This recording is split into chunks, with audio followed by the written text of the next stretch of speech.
ஓம் நம சிவாய நமக. தென்னாடுடைய சிவனே போற்றி, எந்நாட்டவர்க்கும் இறைவா போற்றி. இந்த ஆடி மாதத்தில் வருகின்ற பௌர்ணமியால் நாம் செய்கின்ற பூஜைகளில் நமக்கு நிறைய பலன்கள் பார்த்திங்கன்னா கொட்டி கிடைக்கின்றது. பகை நீங்கி செல்வம் பெருக ஆடி பௌர்ணமியில் நம்ம செய்யக்கூடிய வழிபாடு முறைகளை தான் நம்ம இதில் தெரிந்து கொள்ள போகிறோம். ஆடி பௌர்ணமி திதி விரதம் இருந்து சிவபெருமானையும் அம்மனையும் வழிபடுவதனால அனைத்து விதமான நலன்களுமே நமக்கு கிடைக்கும் என்பது தான் ஐதீகம். பௌர்ணமி என்றாலே பார்த்தீங்கன்னா நம்ம நினைவுக்கு வருவது கிரிவலம் தான். அந்த கிரிவலமும் எந்த நேரத்தில் செல்ல உகந்தது அப்படிங்கிறதையும், அந்த ஆடி பௌர்ணமியில் நம்ம அம்மனையும் சிவபெருமானையும் மற்ற தெய்வங்களையும் எந்த வகையில் வழிபட்டு அந்த பலன்களை பெறலாம் அப்படிங்கிற ஆன்மீகம் சார்ந்த பதிவை தான் நம்ம தெரிந்து கொள்ள போகிறோம். இந்த பதிவு ரொம்ப பயனுள்ளதாக இருக்கும். தொடர்ந்து முழுவதுமாக பாருங்கள். மாதங்களில் ஆடி மாதம் என்றாலே பார்த்தீங்கன்னா அனைத்து தெய்வங்களை வழிபடும் ஒரு முக்கிய மாதமாக பார்க்கப்படுகிறது. இந்த மாதத்தில் அம்மனை மட்டுமின்றி அனைத்து இஷ்ட தெய்வத்தையும் நம்ம வழிபாடு செய்வதன் மூலம் நமக்கு பல கோடான கோடி பலன்களும் கிடைக்கும் என்பது ஐதீகமாக இருக்கின்றது. மனதார நம்மளுடைய இறைவனை நினைத்து கொண்டு இந்த ஆடி மாதம் நம்ம வேண்டுதல்கள் செலுத்தும் பொழுது பார்த்திங்கன்னா அது நிச்சயம் நடைபெறும் அப்படிங்கிறது தான். அந்த வகையில் பார்த்தோம்னா இந்த வருடத்தின் ஆடி மாத பௌர்ணமி எப்பொழுது வருகிறது, அன்றைய தினம் எந்த நேரத்தில் நம்ம பூஜை செய்ய வேண்டும், அதனால் என்னென்ன பலன்கள் கிடைக்கும் அப்படிங்கிறத தான் நம்ம இதில் தெரிந்து கொள்ள போகிறோம். ஆடி மாதத்தில் வரும் பௌர்ணமியானது பார்த்திங்கன்னா உத்திராட நட்சத்திரத்துடன் சேர்ந்து வருவதனால அது மேலும் சிறந்த நாளாக கருதப்படுகிறது. அந்த வகையில் இந்த ஆண்டு பார்த்திங்கன்னா ஆடி பௌர்ணமியானது ஜூலை 21ஆம் தேதி, அதாவது ஞாயிற்றுக்கிழமை வருகிறது. ஜூலை 20ஆம் தேதி மாலை நேரத்திலே தொடங்குகிறது. அதாவது நாளைய தினம் மாலை 6 மணிக்கு மேலே துவங்குகிறது. அதனால் பௌர்ணமி தேதி என்றைக்குன்னு பார்த்தீங்கன்னா ஞாயிற்றுக்கிழமை தான், ஜூலை 21ஆம் தேதி தான். ஏன்னா காலையில் விடிகிற நேரம் பார்த்தீங்கன்னா பௌர்ணமி திதியானது தான் இருக்குது.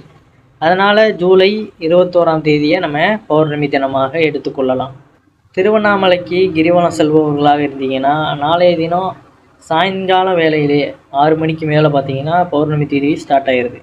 அதனால் 6 மணிக்கு மேலே நீங்கள் கிரிவலம் செல்ல ஆரம்பிக்கலாம். 6 மணிக்கு தொடங்கி மறுநாள் காலை 5 மணி வரை நம்ம கிரிவலம் சென்று வருவது சிறப்பான விஷயமாக இருக்கும். ஏன்னா நைட்லேயே நம்ம சுற்றி வந்து விடுவது நல்லது. பகல் நேரத்தில் பார்த்தீங்கன்னா அவ்வளோவா நம்மளால் போக்குவரத்து இடைஞ்சலாக இருக்கும், போக வர கஷ்டமாக இருக்கும். அதனால் இரவிலேயே பார்த்தீங்கன்னா சுற்றி வந்து விடுங்க, மிகவும் நல்லது.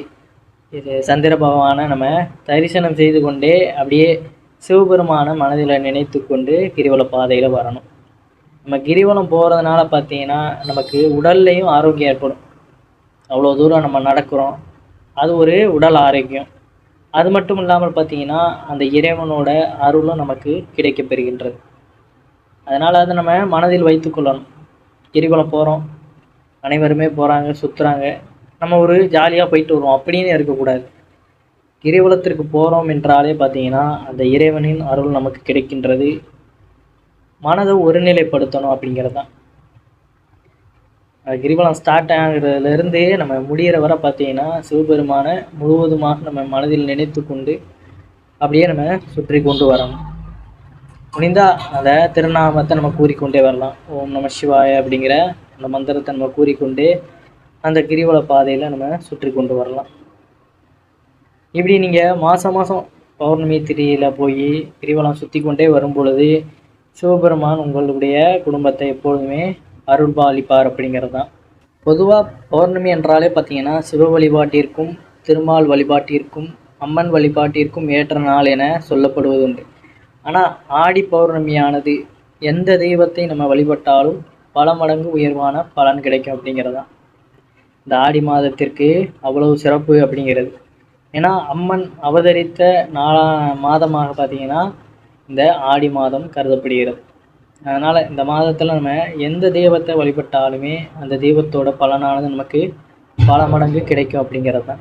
மாதந்தோறுமே பௌர்ணமி வந்தாலும் பார்த்திங்கன்னா ஒரு சில குறிப்பிட்ட இந்த மாதத்தில் மட்டும் பார்த்திங்கன்னா பௌர்ணமி ரொம்ப விசேஷமாக இருக்கும். சித்திரை, கார்த்திகை, ஆடி, தை இந்த உள்ளிட்ட சில குறிப்பிட்ட மாதங்களில் வரும் பௌர்ணமி மிகவும் விசேஷமானதாக கருதப்படுகிறது. பௌர்ணமியில் சத்யநாராயண பூஜை செய்து வழிபடுவதன் மூலம் பார்த்திங்கன்னா நமக்கு அனைத்து விதமான பாவங்களையும் போக்கி அல்லல்ல குறையாத செல்வங்களையுமே அள்ளி கொடுக்கும் என்பது நம்மளுடைய ஒரு நம்பிக்கை. ஆடி மாத பௌர்ணமி தினத்தன்று பார்த்தீங்கன்னா அதிகாலையிலே எழுந்து குளித்து முடித்துவிட்டு வீட்டின் பூஜை அறையில் அம்பாள் படத்திற்கு விளக்கேற்றி நம்ம வழிபாடு செய்ய வேண்டும். அன்றைய தினம் பார்த்தீங்கன்னா அனைவருமே எழுந்து, அதுவும் பார்த்தீங்கன்னா ஞாயிற்றுக்கிழமை வருது, பௌர்ணமி திதி பார்த்தீங்கன்னா ஞாயிற்றுக்கிழமை வருவதனால அன்றைய தினம் அனைவருக்குமே விடுமுறையாக தான் இருக்கும். குடும்பத்தோடு பார்த்தீங்கன்னா அருகில் உள்ள அம்மன் ஆலயங்களுக்கு சென்று வழிபாடு செய்யுங்க. குடும்பத்தில் எல்லாருமே போகிறது இன்னும் சுபிட்சமாக இருக்கும். ஏன்னா குறிப்பாக பெண்கள் பார்த்தீங்கன்னா காலையிலே எழுந்து எல்லா வேலையும் செய்துவிட்டு கோயிலுக்கு போவாங்க. அந்த வேளை அனைவருமே பார்த்தீங்கன்னா அன்றைய தினம் எழுந்து சிரமம் பார்க்காம பௌர்ணமி தினத்தன்று போய் நம்ம இறைவனை வழிபாடு செய்துவிட்டு வருவது இன்னும் சிறப்பாக இருக்கும். அதே போல் பார்த்தீங்கன்னா பல வகையான வாசம் மிக்க பூக்கள் அர்ச்சனை செய்வதோடு அருகம்புல்லாலும் அம்மனுக்கு அர்ச்சனை செய்வது மிகவும் சிறப்பானதாகும்.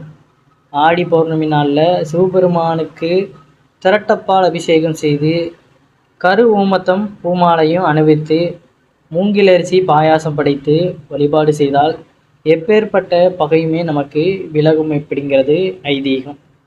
அதாவது நம்ம கண்ணுக்கு தெரியாமல் பார்த்தீங்கன்னா நிறைய எதிர்வினைகளை நிறைய பேர் நமக்கு பரப்புவாங்க. நம்ம இறைவனை இவ்வாறான பூஜைகள்லாம் செய்து வழிபாடு செய்யும் பொழுது இன்னும் சிறப்பாக இருக்கும். சிவபெருமானுக்கு பார்த்தீங்கன்னா பூக்கள் அப்படிங்கிறது வாசனை மிக்க பூக்களை வைத்து நம்ம அர்ச்சனை செய்து அந்த இடத்துல வழிபாடு செய்யும் பொழுது இன்னும் சிறப்பாக இருக்கும். உங்களால் முடிஞ்சது அனைத்து தெய்வங்களையுமே வழிபடணும் செய்யணும் அப்படிங்கிறதெல்லாம் கிடையாது. இப்போ சிவன் கோயிலுக்கு போகிறீங்க, கிரிவலம் செல்கிறீங்க, அது ஒரு வழிபாடு. அப்போ அதில் ஒரு முழுமையான ஒரு ஈடுபாடோடு செய்யுங்க. இல்லை நம்மளால் கிரிவலம் செல்ல முடியாதுன்னா அன்றைய தினம் பார்த்தீங்கன்னா வீட்டிலேயே ஒரு சிறப்பான பூஜையை செய்யுங்க. இல்லை வீட்டில் செய்ய முடியாதுன்னா கோயில்களுக்கு சென்று அங்கே நடக்கின்ற வைபவங்களையாவது கண்குளிர கண்டு அங்கே நம்ம வேண்டுதல்களை செலுத்தி இறைவனை மனதார வழிபாடு செய்யலாம். எல்லாம் நம்ம சொல்கிறது தான், ஏதோ ஒன்றில் நம்ம முழு கவனத்தோடு வழிபாடு செய்யணும், அவ்வளோதான். இல்லைன்னா சில பேர் பார்த்தீங்கன்னா குலதெய்வ கோயிலுக்கு செல்வார்கள், இஷ்ட தெய்வம் அப்படின்னு பலவாறு இருக்கும். எதுவாக இருந்தாலுமே பார்த்தீங்கன்னா அந்த கோயிலுக்கு இந்த பௌர்ணமி திதி என்று சென்று வாருங்கள். பௌர்ணமி திதி எப்போ ஆரம்பிக்குது முடியுது அப்படிங்கிறதையும் நம்ம மீண்டும் ஒரு முறை குறிக்கலாம். நாளைய தினம் சனிக்கிழமை ஜூலை 20ஆம் தேதி சாயங்காலம் 6 மணிக்கு மேலே ஆரம்பித்து அதற்கப்புறம் மறுநாள் ஞாயிற்றுக்கிழமை பார்த்தீங்கன்னா ஜூலை 21ஆம் தேதி மாலை நேரம் 5:40 மணி வரை இருக்கின்றது. பௌர்ணமி திதியானது இவ்வளோ நேரம் இருக்கிறது. கிரிவலம் செல்பவர்கள் நாளைய தினம் சாயங்காலம் வேலையில் செல்லுங்க. வேறு மற்ற கோவில்களுக்கு சென்று வழிபாடு செய்யணும் அப்படிங்கிற பட்சத்தில் பார்த்தீங்கன்னா அதற்கப்புறம் மறுநாள் ஞாயிற்றுக்கிழமை அனைவருமே சென்று வாருங்கள். இந்த ஆடி மாதத்தில் வருகின்ற இந்த பௌர்ணமி திதியில் பார்த்தீங்கன்னா அனைத்து தெய்வத்துடைய அருளானது நமக்கு கிடைக்கும். யாரை வழிபட்டாலுமே முழு மனதோடு நம்பிக்கையோடு எந்த நம்மக்கிட்ட இருக்கிறத வச்சு நம்ம வழிபாடு செய்தாலே போதும். இல்லை எங்களால் முடியும்னா இன்னும் நம்ம கூட நம்ம செய்யலாம். ஒவ்வொரு விசேஷ நாட்களையும் நம்ம செய்கின்ற அந்த தான தர்மங்களும் அவ்வளவு விசேஷமாக பார்க்கப்படுகிறது. அந்த புண்ணியங்கள் பார்த்திங்கன்னா பலவாறு வரும் அப்படிங்கிறது தான். அதனால் ஆலயங்களுக்கு செல்கிறவர்கள் உங்களால் முடிந்த உணவுகளையுமே பார்த்திங்கன்னா மற்றவர்களுக்கு வாங்கி கொடுப்பது இன்னும் சிறப்பாக இருக்கும். இல்லை ஆலயத்தில் எங்களால் அன்னதானம் கூட போட முடியும்னா அனைவருக்குமே பார்த்திங்கன்னா கோவில் மூலியமாக அந்த தொகையை செலுத்தி இல்லை பொருட்களாகவோ வாங்கி கொடுத்து நீங்களே கூட இருந்து அனைவருக்குமே பார்த்திங்கன்னா அந்த உணவானதை வழங்குவது இன்னும் சிறப்பாக இருக்கும். இப்படி ஏதாவது ஒரு வேண்டுதலையோ ஒரு பரிகாரத்தையோ செய்யுங்க. ஒவ்வொரு விசேஷ நாட்களையும் மறவாமல் இவ்வாறு எதையாவது செய்து கொண்டே வாருங்கள். கட்டாயம் பார்த்திங்கன்னா நம்மளுடைய உடலும் மனமும் தெளிவாக இருக்கும், ஆரோக்கியமாகவும் இருக்கும், வாழ்க்கையும் சிறப்பாக இருக்கும். அந்த இறைவன் எப்பொழுதுமே நம்மளை காத்து ரட்சித்து கொண்டே இருப்பார் அப்படிங்கிறதான். நம்பிக்கை உள்ளவர்கள் இதை தொடர்ந்து செய்து பாருங்கள். அனைவரும் என்றும் இறையருள் பெற்று நலமுடன் வாழ வேண்டும். நன்றி, வணக்கம். ஓம் நம சிவாய நமக.